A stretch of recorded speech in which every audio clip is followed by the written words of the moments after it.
আসসালামু আলাইকুম। আমন্ত্রণ বাংলা ভিশন সংবাদে, আপনাদের সাথে আছে রনক জাহান। সংস্কার ও বিচারের আগে নির্বাচন হলে পুরনো সমস্যা ফিরে আসবে বলে মনে করেন প্রধান উপদেষ্টা ডক্টর মোহাম্মদ ইউনূস। ফেব্রুয়ারিতে সাধারণ নির্বাচন অবাধ ও নিরপেক্ষ করতে অন্তর্বর্তীকালীন সরকার ব্যাপক সংস্কারমূলক পদক্ষেপ গ্রহণ করছে বলেও তিনি উল্লেখ করেন। মালয়েশিয়ান সংবাদ মাধ্যম সিএনএ-কে দেয়া সাক্ষাৎকারে তিনি বলেন, নির্বাচনের আগে সংস্কার ও ক্ষমতাচ্যুত হাসিনা সরকারের অনিয়ম, দুর্নীতি ও মানবাধিকার লঙ্ঘনের বিচারকেই প্রাধান্য দিচ্ছে অন্তর্বর্তী সরকার। সাক্ষাৎকারে তিনি বলেন, নির্বাচন গ্রহণযোগ্য না হলে এর কোনো অর্থ নেই। একটি গ্রহণযোগ্য, পরিচ্ছন্ন, উৎসবমুখ নির্বাচন নিশ্চিত করা তার কাজ বলেও ডক্টর ইউনূস জানান। ৮৫ বছর বয়সী এই অর্থনীতিবিদ বলেন, নির্বাচনের পর সরকারে থাকার কোনো পরিকল্পনা তার নেই। I cannot assure you that that's politics, how it will play out with whom. That's politicians' job. My job is to make sure a decent, acceptable, clean, enjoyable election takes place. Everybody who are voters can cast their vote, because our voters couldn't vote for the last 15 years. You've called this a beautiful election. Beautiful election, indeed. Everybody participating in it. I said it should be like a fair, a village fair. Have fun and elect. And there's no kind of tension in it. আইনশৃঙ্খলা বাহিনীর কড়া নজরদারিতে 15ই August Sheikh মুজিবের 32 নম্বরের বাড়ি ঘিরে শুনশান নীরবতা। সাপ্তাহিক ছুটি থাকায় মানুষের উপস্থিতিও নেই বললেই চলে। 5 আগস্ট পরবর্তী 32 নম্বর রোড সাধারণের জন্য উন্মুক্ত থাকলেও প্রবেশপথে ব্যারিকেড দিয়ে রেখেছে আইনশৃঙ্খলা বাহিনী। এর আগে বৃহস্পতিবার সন্ধ্যা থেকে রাজধানীর ধানমন্ডি 32 নম্বর এলাকায় রাতে অবস্থান নেয় ছাত্র জনতা। বাড়িটি ঘিরে অবস্থান নিয়ে বিএনপি ও এর অঙ্গ সংগঠনের নেতাকর্মী, ছাত্র জনতা আওয়ামী লীগ বিরোধী স্লোগান দেয়। শেখ হাসিনা ফাঁসির দাবিতে মিছিল করে ছাত্র শিবিরের নেতাকর্মীরাও। 32 নম্বরের বাড়ি ঘিরে ব্যারিকেড দিয়ে বিপুল সংখ্যক আইনশৃঙ্খলা বাহিনীর সদস্য মোতায়েন রয়েছে। যানবাহন ও পথচারীর চলাচল নিয়ন্ত্রণের পাশাপাশি তল্লাশিও চালানো হচ্ছে। সাউন্ড সিস্টেমে বাজানো হয় সাবেক প্রধানমন্ত্রী শেখ হাসিনার পালিয়ে যাওয়াকে কেন্দ্র করে ব্যঙ্গাত্মক গান। এ সময় আওয়ামী লীগের কর্মী সন্দেহে রাতে 5 জনকে গণধোলাই দিয়ে সোপর্দ করা হয়েছে পুলিশের কাছে। নিষিদ্ধ ভারতীয় প্রতিষ্ঠান মাদ্রাজ সিকিউরিটির কাছে কোটি গ্রাহকের ব্যক্তিগত তথ্য। হুমকিতে পড়তে পারে জাতীয় নিরাপত্তা। ধরাছোঁয়ার বাইরে বিআরটি এর অসাধু কর্মকর্তারা। প্রতিষ্ঠানটির চেয়ারম্যান বলছেন, মাদ্রাজ সিকিউরিটির সাথে দেশবিরোধী চুক্তি করেছিল আওয়ামী সরকার। আইনের আওতায় আনা হবে বিআরটি এর অভিযুক্তদের। তথ্য প্রযুক্তি বিশেষজ্ঞরা বলছেন, চক্রান্ত করেই বিদেশিদের হাতে তুলে দেওয়া হয়েছিল দেশের মানুষের ব্যক্তিগত তথ্য। আরও জানাচ্ছেন ওবায়দুল্লাহ মামুন, ছবি তুলেছেন আবু হানিফ সোহেল।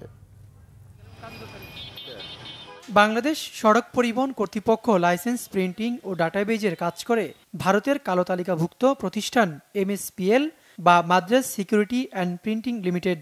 বিআরটি এর কয়েকজন অসাধু কর্মকর্তার যোগসাজশে অবৈধভাবে কাজ পেয়েছে প্রতিষ্ঠানটি। অথচ প্রতিষ্ঠানটি নিজ দেশের পাশাপাশি শ্রীলঙ্কায়ও নিষিদ্ধ। অভিযোগ রয়েছে, বিআরটি এর তৎকালীন প্রকৌশল শাখার উপপরিচালক শীতাংশু শেখর সহ বেশ কয়েকজন অসাধু কর্মকর্তা নিজেদের আওয়ামী লীগ ও ভারতের আশীর্বাদপুষ্ট পরিচয় দিয়ে লাইসেন্সের মতো গুরুত্বপূর্ণ কাজ করার সুযোগ করে দিয়েছে এমএসপিএলকে। চুক্তি অনুযায়ী 40 লাখ গ্রাহকের লাইসেন্সের কার্ড প্রিন্টিং শেষ করার কথা থাকলেও মাত্র 26 লাখ গ্রাহকের প্রিন্টিং করতে পেরেছে তারা। চুক্তির মেয়াদ শেষ হলেও এখনও লাখো মানুষের লাইসেন্স দিতে পারেনি মাদ্রাজ সিকিউরিটি। ফলে বিআরটিএতে বাড়ছে গ্রাহকের চাপ, বাড়ছে ভোগান্তিও। ভারত বাংলাদেশের টানাপোড়েনের কারণে এই তথ্য ব্যবহার করে বড় ধরনের ক্ষতির হুমকিতে পড়তে পারে বাংলাদেশ, বলছেন প্রযুক্তি বিশেষজ্ঞরা।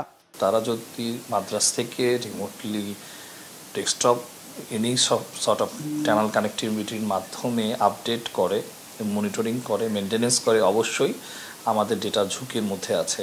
যারা এই জাতীয় কাজ করেছে, অন্যায় করেছে, রাজনৈতিক বা পারিপার্শ্বিকতা বা কূটনৈতিক চাপেও যদি তারা এই জাতীয় ভুইফোর সংগঠনকে বাংলাদেশের এই গুরুত্বপূর্ণ জাতীয় ডেটাবেসের কাজটি প্রদান করে থাকে, তাদের বিষয়ে আসলে বিভাগীয় তদন্ত করা অত্যন্ত জরুরি।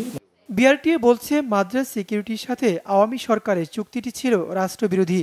দেশবিরোধী কোনো প্রতিষ্ঠানের সাথে চুক্তি নয়, জড়িতদের বিরুদ্ধে নেওয়া হবে ব্যবস্থা, বলছেন বিআরটিএ চেয়ারম্যান। যে চুক্তিগুলো এখানে সম্পন্ন হয়েছিল, সেই চুক্তিগুলো যদি আপনি বিশ্লেষণ করেন, তাতে বোঝা যায় যে এখানে একটা ভেস্টেড ইন্টারেস্ট ছিল, নো ডাউট অ্যাবাউট ইট।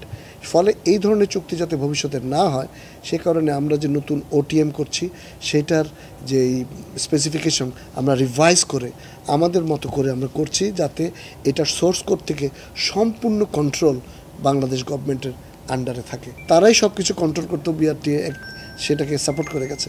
কিন্তু এটা থেকে আমরা বেরিয়ে এসেছি, আমরা সকল ওনারশিপ, সোর্স কোড, কন্ট্রোল বিআরটিএর অধীনেই থাকবে। বলেন, বিআরটিএর চুক্তি নবায়ন করবে না জেনেই ইচ্ছাকৃতভাবেই সার্ভার ডাউন করে রেখেছে ভারতীয় প্রতিষ্ঠান মাদ্রাজ সিকিউরিটিজ। ওবায়দুল্লাহ মামুন, বাংলা ভিশন, ঢাকা। প্রসঙ্গ আন্তর্জাতিক। ইউক্রেন যুদ্ধ বন্ধের লক্ষ্যে রাশিয়ার প্রেসিডেন্ট ভ্লাদিমির পুতিনের সাথে মার্কিন প্রেসিডেন্ট ডোনাল্ড ট্রাম্পের বহু প্রত্যাশিত বৈঠক আজ। শান্তি প্রতিষ্ঠার ছলে কিয়েভের স্বার্থ ভুলুণ্ঠিত হবার আশঙ্কা করছেন ইউক্রেনের প্রেসিডেন্ট ভলোদিমির জেলেনস্কি। পূর্ব নির্ধারিত কর্মসূচি অনুযায়ী বৈঠকটি হবে স্থানীয় সময় দুপুরে আর বাংলাদেশ সময় শুক্রবার দিবাগত রাত 1:30।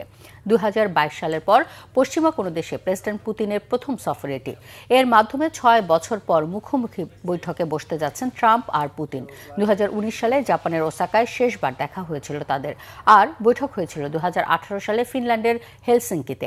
মার্কিন ক্ষেপণাস্ত্র ছুড়ে রাশিয়ার ভেতরে ইউক্রেনের হামলার ঘটনায় যুদ্ধ বন্ধে পুতিন বরাবরই অনীহা দেখিয়ে আসছেন। যদিও এবার ইতিবাচক ফলাফল না এলে মস্কোয় নিষেধাজ্ঞা আর ভারতে আরও অতিরিক্ত শুল্কারোপের আগাম হুমকি দিয়ে রেখেছেন ট্রাম্প। আলাস্কার ফলাফলের ধারাবাহিকতায় পুতিন জেলেনস্কিকে সাথে নিয়ে দ্বিতীয় দফা বৈঠকের বার্তা দিয়েছেন ট্রাম্প। বলেছেন, এক্ষেত্রে ভূখণ্ড ছাড় দিতে হবে ইউক্রেনকে। শান্তি প্রতিষ্ঠার এই বৈঠকে ডাক পাননি ইউক্রেনের প্রেসিডেন্ট জেলেনস্কি। শান্তি প্রতিষ্ঠার শর্তে ভূখণ্ড নিয়ে রাশিয়া কোনো ছাড় পাবে না বলেও স্পষ্ট জানিয়ে দিয়েছেন তিনি। একাধিক ইউরোপীয় নেতার সাথে বৈঠক করে এই বিষয়টিকে ট্রাম্পকে বোঝানোর অনুরোধও জানিয়েছেন জেলেনস্কি।